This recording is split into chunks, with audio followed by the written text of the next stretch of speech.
Every year, Frank's RedHot churns out more than 20 million gallons of hot sauce at this factory. The raw pepper mash arrives in rail cars from New Mexico to Missouri before getting mixed and agitated in 5,000-gallon tanks. The smell, it's strong but sweet. You'll definitely feel it in your sinus. Competition in the industry is heating up, with hundreds of small craft sauce makers cooking up creative flavors. The changing demographics have had an effect also on heat acceptance across because the cultures are starting to interconnect. But Frank's, which has been around for more than a century, is still America's #1 hot sauce brand. So what's the secret behind this iconic American condiment? And how has it managed to stand out in the hot sauce market?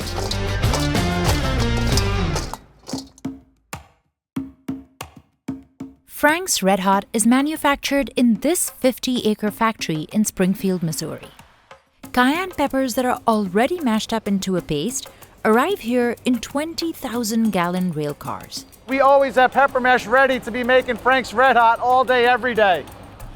That's John Martins. He works at the spice giant McCormick, Frank's parent company. It bought the hot sauce brand in 2017 as part of a larger acquisition worth $4.2 billion. We're checking these seals down here just to make sure that no one has touched that rail car. John's team has to measure the spice and viscosity of each batch so they can get the ratios just right for Frank's RedHot. Then, they attach a tube that carries the mash to one of these 5,000-gallon tanks. So we're in our tank farm right now. All 15 in here are full. So this is what the pepper mash looks like before we convert it into Frank's RedHot upstairs. So what we want to do here, we're going to turn the agitator on just to get it moving as well. You can tell it really has a strong smell. This one might have a little more punch, so they dilute it with a milder batch. They mix them together in what they call the blend tank. Frank's biggest secret is in how it mills its peppers. We have a unique process in the way that we make Frank's RedHot, which is part of what maintains the flavor of the pepper. Milling is what gets the sauce to go from this pulpy mash to this. Then, workers perform what they call the slick test. This is what we do every hour. We perform visual checks to make sure there are no particles too big or too small in our sample, so we have good product ready to be bottled. This is how it looks good. So now that we've made our Frank's RedHot sauce, what we're doing next is sending it to our bulk tanks for storage. On an average day, the company makes about 130,000 gallons worth of Frank's RedHot. Here is one of our large tanks for storage. We'll turn through these tanks over 10 times a day. You want to come up here and take a look? I wish you were here because this smells amazing if you could taste it through your nose. And if that doesn't wake you up, I don't know what will. From here, the sauce travels through a network of pipes into a different room where it gets turned into one of Frank's 155 products, like its buffalo sauce or chicken dip. The company has 12 packaging lines. We make hot sauce into everything from 12-ounce bottles that you see in your refrigerator, gallon bottles that you see at the restaurant, or 300-gallon totes, or all the way up to 45,000-pound tankers. They can all be sent simultaneously through this maze of piping behind me. And to keep it moving, each of these machines has to run at a precise pace. This capper can close 100 bottles in just 1 minute. As we come further down the line, we're going to pass through an X-ray unit. We're going to make sure we're only sending out quality product all day, every day. The facility pumps out about 20 million gallons of Frank's RedHot every year. It ships these all over the US and to 48 other countries. Frank's journey to becoming the most popular hot sauce in America began more than a century ago. In 1918, a man named Jacob Frank was running his own spice company in Cincinnati. He wanted to make a sauce like Tabasco's founder did, but with a different kind of pepper, cayenne. He got his first batch from a farmer in Louisiana, and together they started processing it into hot sauce. It was somewhat similar to Tabasco in its high vinegar to pepper ratio, but Frank had his own secret in the way he milled his peppers to help them retain their flavor. By 1900, he'd perfected his recipe and launched Frank's RedHot. Since McCormick bought the company 8 years ago, it's more than doubled its international sales. At this test kitchen in Maryland, Hadar Cohen creates new recipes for Frank's that you can find on its website or the back of the bottle.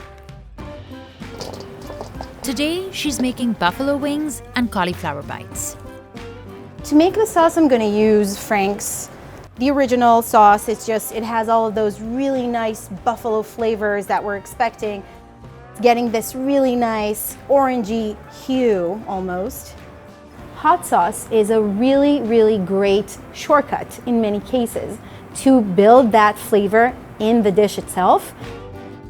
She says many Americans prefer Frank's because it's not too spicy. People want different ways in, and maybe, they don't have that high tolerance, but they do want to enjoy that tang, that little bit of heat. Delicious. Another way Frank's is competing with craft makers is by introducing new flavors, like hot honey and dill pickle hot sauce. In 2024, Frank's also introduced $1 minis. To ensure that we overcome that risk barrier. Hey, will I like it? Will I not like it? Should I use my money on that or not? Another reason why hot sauce has become more popular recently is changing demographics. In the 1990s, America was becoming more diverse. A wave of immigration introduced spicy dishes from all over the world. And heat slowly started becoming more popular. I grew up in Mexico. My boyfriend is American, but he eats a lot more heat now because I bring that to the mix. In recent years, hot sauce has become one of the most popular condiments in America. Between 2019 and 2021, sales shot up almost 22%. The global hot sauce industry in 2024 was valued at about $3.3 billion, and that's supposed to double by 2032. In the US alone, the industry is worth about $1.1 billion, with 90% of Americans saying they eat hot sauce. Gen Z and Millennials as well, they're generations that are very open to flavor and to heat. They want to experiment, they love trying new things, and their heat profile keeps growing over time. So Frank's launched a number of campaigns tapping into Gen Z trends. Frank's RedHot. I put that on everything. Even on pizza? Add nachos and wings. The company teamed up with Fortnite in 2023 to release a game mode called The Floor is Flava. A custom immersive Fortnite island where we turn lava into flava. A year later, Frank's launched what it called an edible NFT and spoof cryptocurrency Bonecoin to celebrate buffalo wings before the Super Bowl. In fact, the Super Bowl is its biggest week as Americans load up on chicken wings lathered with Frank's. Wings on 3. In the US in 2024, people consumed 1.4 billion chicken wings the day of the Super Bowl. And Frank's hot sauce sales are 25% of the entire hot sauce sales in the US during that time. We try to ensure the brand is present in moments that matter. We don't have to push ourselves into a Super Bowl. We're already part of it. While trends come and go, the people who make the hot sauce say its success lies in its simplicity. Take a look at that ingredient statement. There's only a couple flavors that are on there. And if you see what the first one is on there, it's cayenne pepper. It's a very clean hot sauce, and we're looking forward to make it for a very long time.